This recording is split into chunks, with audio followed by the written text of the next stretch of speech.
In 2023, the most popular sports video game franchise in the world had to change its name. FIFA, as it was known, became EAFC.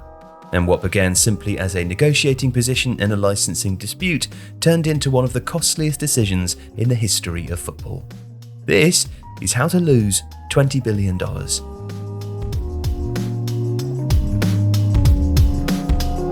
Back in 2022, after rumours of an ongoing squabble, FIFA, football's world governing body, and Electronic Arts, makers of the wildly successful game, announced that they were ending their 3-decade partnership.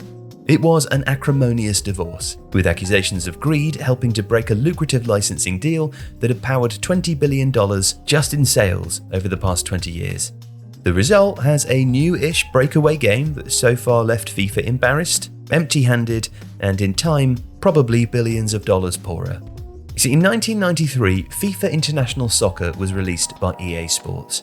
After a troubled production and pessimistic expectations around sales, the game was released and was a smash hit, selling 500,000 copies a month and topping the US and UK sales chart.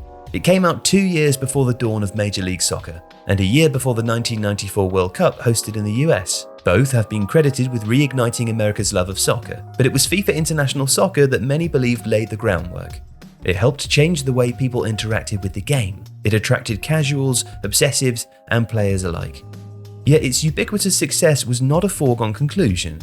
It faced stiff competition from the Winning 11 series, to become known as International Superstar Soccer, and later Pro Evolution Soccer in Europe and America. The game had been yapping at FIFA's heels almost since its inception. Designed by Japanese company Konami, many believed that the franchise was the better game with more realistic gameplay. And so the two game developers fought a bitter battle for supremacy, with Pro Evolution Soccer concentrating on gameplay and FIFA on realism and licensing. And it was authenticity that won it.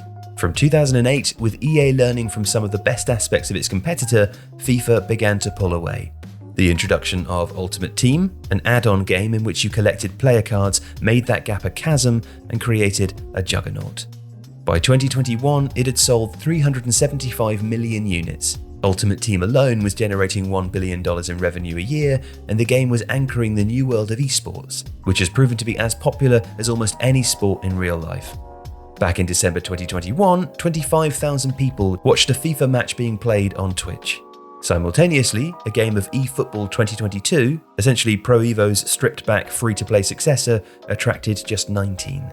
A 2-horse race had lost a horse. But in 2021, reports emerged of an impasse in negotiations between EA and FIFA on a new deal. FIFA believed that it should be getting double the $150 million a year it received for its licensing deal. Some reports suggested FIFA was asking for as much as $1 billion over the course of each 4-year World Cup cycle. EA disagreed. Famously, EA Sports CEO Andrew Wilson described FIFA's contribution to the eponymous game as being just 4 letters on a box during a World Cup year. Wilson also told employees during an internal meeting that the licensing agreement was an impediment to the series' growth, saying that we need a level of freedom to be truly creative, innovative, and experiment in the marketplace. Because of the nature of the approval timetables and the various things around our FIFA license, that's actually been really hard, and we're moving much slower than we want.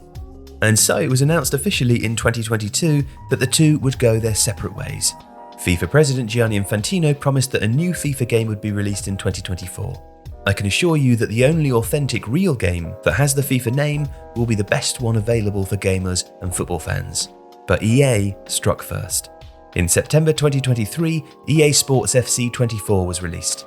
EA had maintained more than 300 licensing agreements with the likes of the English Premier League and UEFA. The game felt the same as before and was inevitably a smash hit.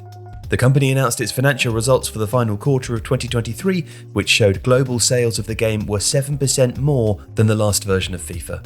The Digital Entertainment and Retail Association said that EA Sports FC 24 was the biggest selling UK game of 2023, shifting 2.25 million copies, essentially proving that EA didn't need the FIFA name to survive.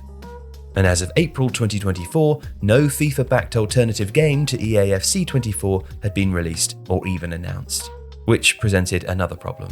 The FIFA E-World Cup in 2023 was the last to use an EA-developed FIFA game.